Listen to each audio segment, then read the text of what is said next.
que o Senhor, seu Deus, é Deus.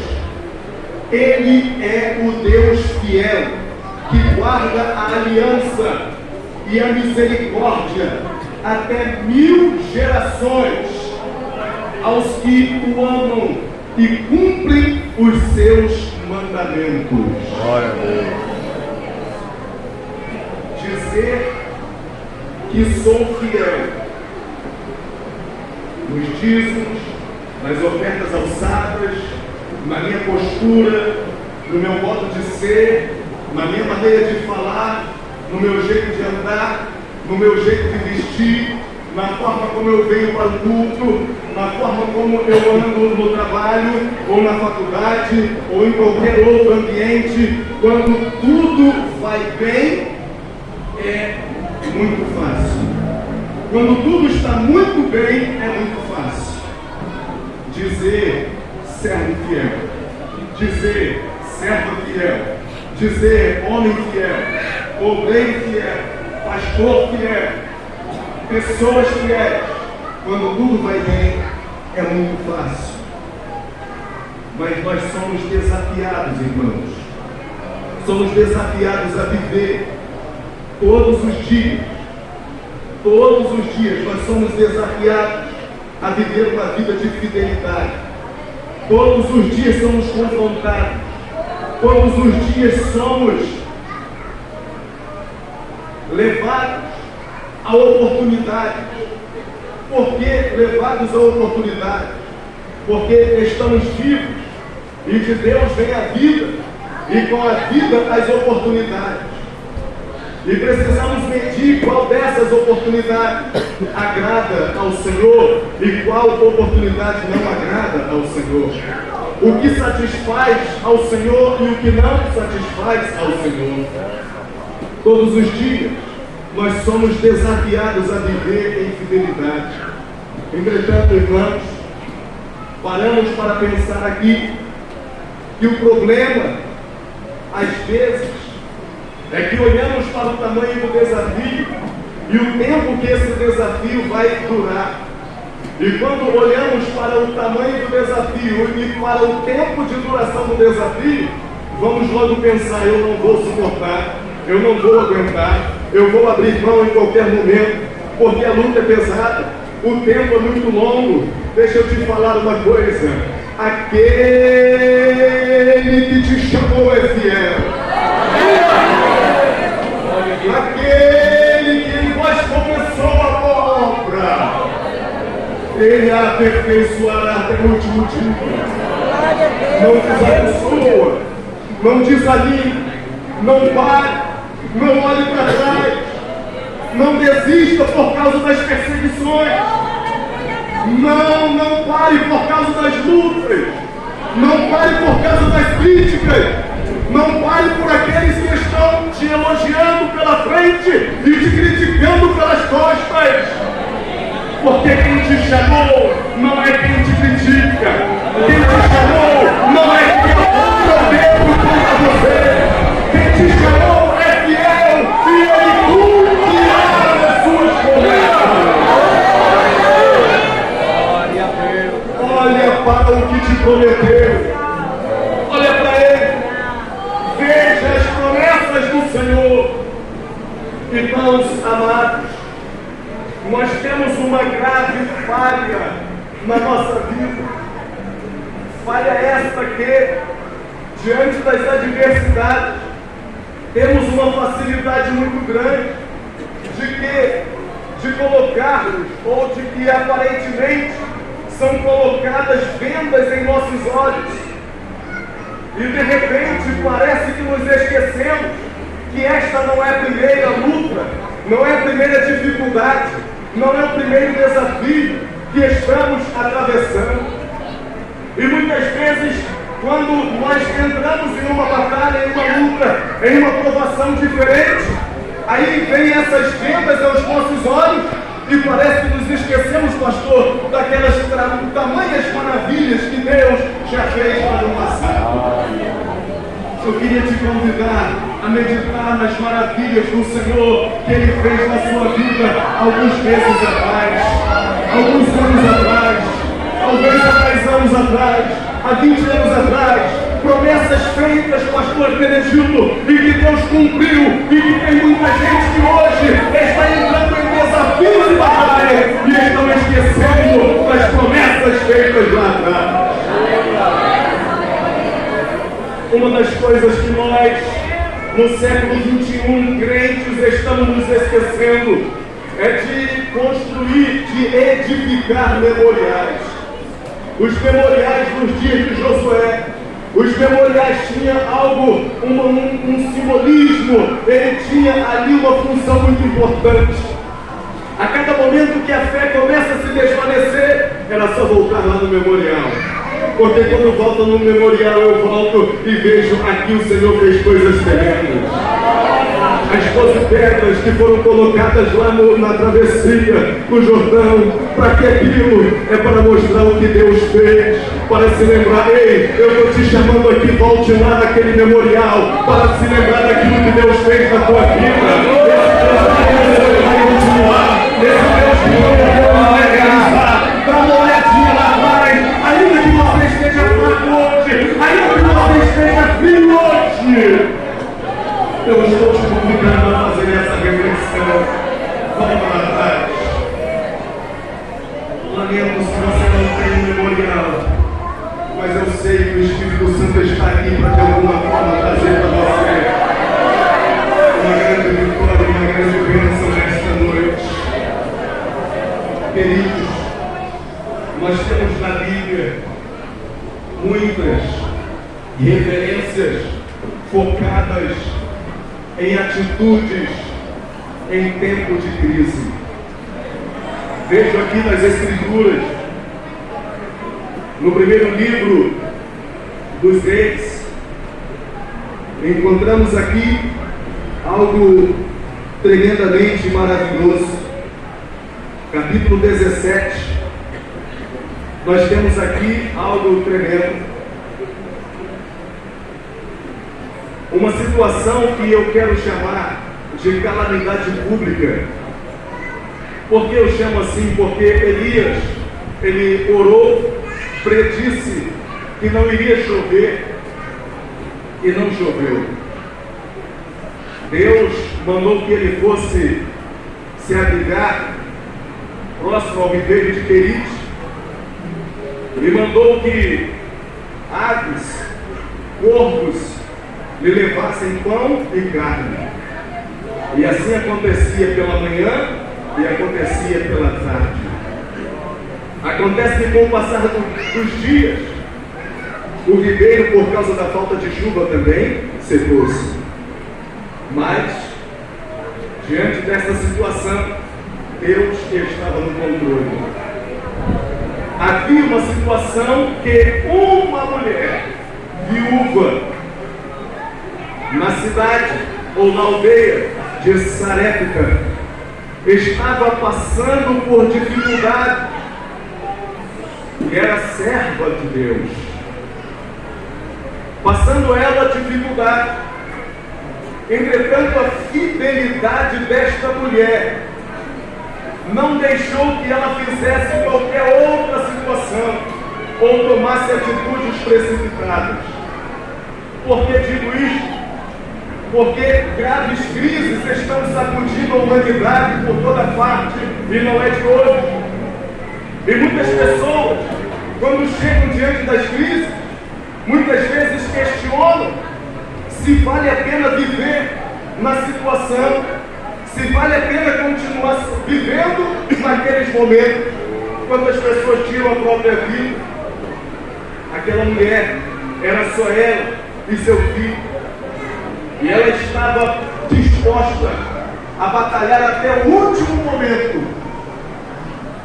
Oh Deus, aleluia. E Deus disse para o profeta: vai a Sarepta, porque eu lá já preparei uma mulher viúva para cuidar de você, para tratar de você. Agora imagina, se tudo é seca, vai mandar justamente para a casa de uma mulher viúva. E quando ele chega na porta da cidade, ele faz logo um pedido ao encontrar aquela mulher. Ele pede água para beber. Enquanto ela vai buscar água para beber, ele já lhe faz um outro pedido: me traz um pão. E ela diz: olha, assim como vive o Senhor, teu Deus, deixa eu dizer, a tua serva não tem nada, senão um pouquinho de farinha, um pouquinho de azeite. E eu estou indo agora catar cavacos, ou seja, gravetos, ou seja, um pouco de lenha, para poder acender e preparar um bolo, que será a última refeição do meu filho e minha. E depois vamos morrer porque não temos mais nada para comer. Estamos passando por uma crise de calamidade pública. Não tem governo, não tem ninguém que possa socorrer numa calamidade tamanha como foi aquela. Mas o homem de Deus diz para ela o seguinte: a senhora não está entendendo nada. Deus me mandou aqui para a senhora cuidar de mim, mas na verdade para ele demonstrar o quanto ele vai cuidar da senhora. Prepara primeiro um bolo para mim, e depois, com o que sobrar, faz para a senhora e para o teu filho. E assim ela fez. Mas ele disse para ela: assim como vive o Senhor, eu te digo, a farinha da panela não vai acabar, nem o azeite da botija, até que chova novamente sobre a terra. Você está conseguindo entender onde Deus vai chegar comigo com você nessa noite? Qual é a calamidade que você está passando?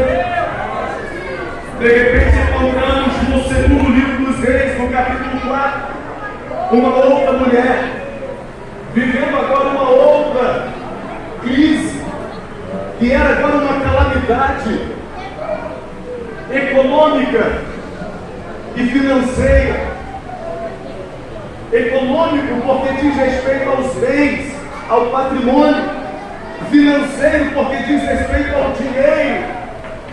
E seu esposo, Obadias, não era um homem mau caráter, mas ele alimentou os profetas do Senhor e deixou uma dívida com o produtor de pães.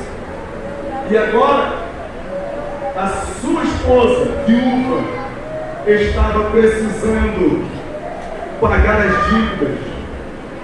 E o credor estava indo lá para buscar os seus filhos como escravos. Era uma mulher que não sabia o que fazer. Escute-me, existem situações que nós não sabemos o que fazer, mas nós precisamos pelo menos saber aonde ir e a quem recorrer. Aquela mulher não sabia o que fazer, mas ela sabia aonde ir e a quem recorrer.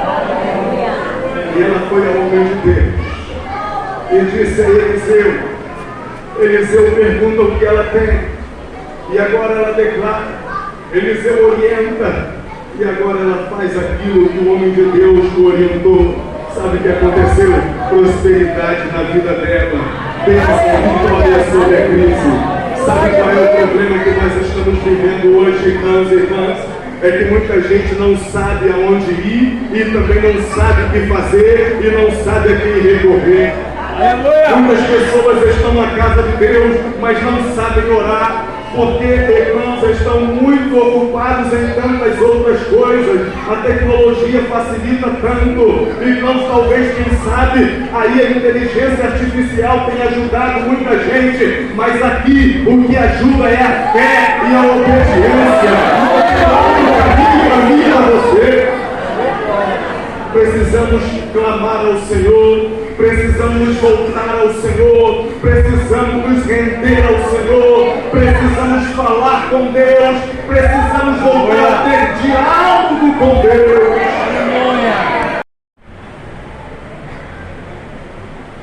Nós temos nessa história alguns personagens. Estava lendo hoje com a minha esposa, enquanto falava com ela já ia me reportando também a história.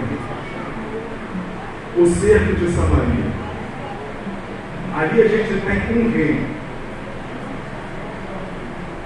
Um rei que era desesperado. Um rei que era medroso. Um rei que era inseguro. Que colocava a culpa nos outros. Que não assumia quando errava. Nós temos um profeta que falava a verdade.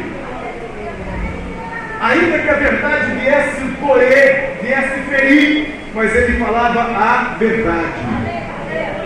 Ainda que o rei não aceitasse, mas ele continuava falando a verdade. E ainda orientava qual era a forma de saída para aquela crise e que havia solução. Mas havia também ali um capitão da guarda. E esse capitão, ele se sentia o homem da vez, porque o rei se apoiava nele. O rei confiava nele. E agora, esse homem, por se achar na condição de capitão e que ele era o apoio do rei, ele achava que ele sabia tudo, que ele era o mais forte, que ele sabia estabelecer as estratégias, que ele era o mais inteligente, que ele era o mais forte, que ele era o mais sábio, e enfim.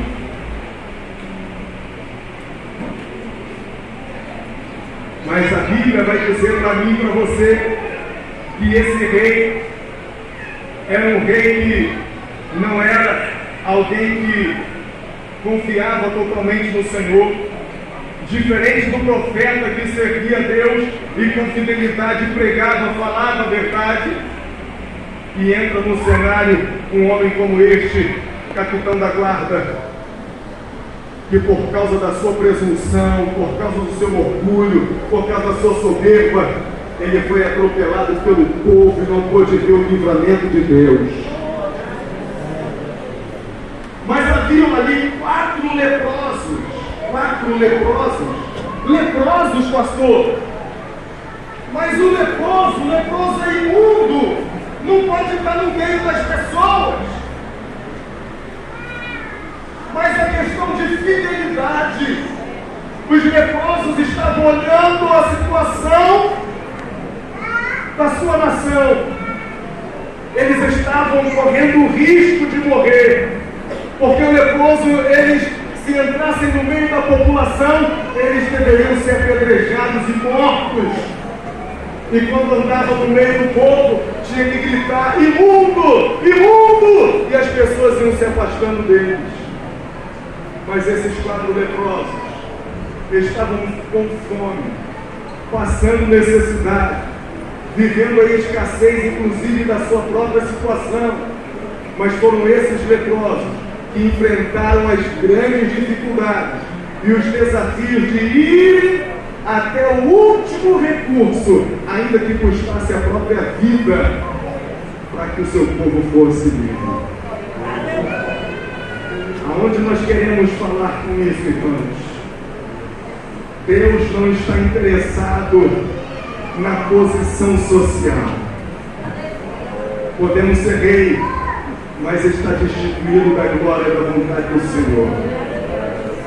O profeta, ainda que ele estivesse sendo acusado de ser o culpado de toda aquela tragédia, o profeta não levantava sua voz para amaldiçoar nem o povo e nem o próprio rei, mas ele antes abençoava a nação, abençoava o povo. Se você é profeta, abençoa o teu pastor, abençoa a tua igreja, abençoa o teu povo, abençoa a tua nação, abençoa todos à sua volta, abençoa a tua família, seja abençoador.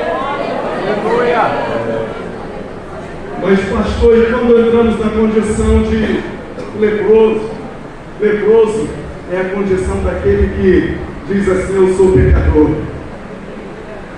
eu não tenho nada, eu não tenho mais nada a perder, tudo que eu tinha eu já perdi, e o que eu perder agora vai servir de bênção para esse povo todo. E eu vou me dedicar para fazer isso. Leproso, quem se sente um nada diante de Deus, e foi esse nada que Deus usou, foi esse ninguém que Deus usou. E aqui está escrito, querido irmão, que Deus chama aquilo que não é para confundir o que é. Deus chama as coisas vis e as desprezíveis e as que não são para confundir as que são. Talvez ninguém esteja dando nenhum valor a você. Talvez ninguém esteja dando valor algum a você. Talvez até hoje nem você mesmo deu valor a si próprio. Mas eu quero dizer, Deus está te chamando para um relacionamento de fidelidade. E a partir desse relacionamento de fidelidade, Ele vai começar a te usar.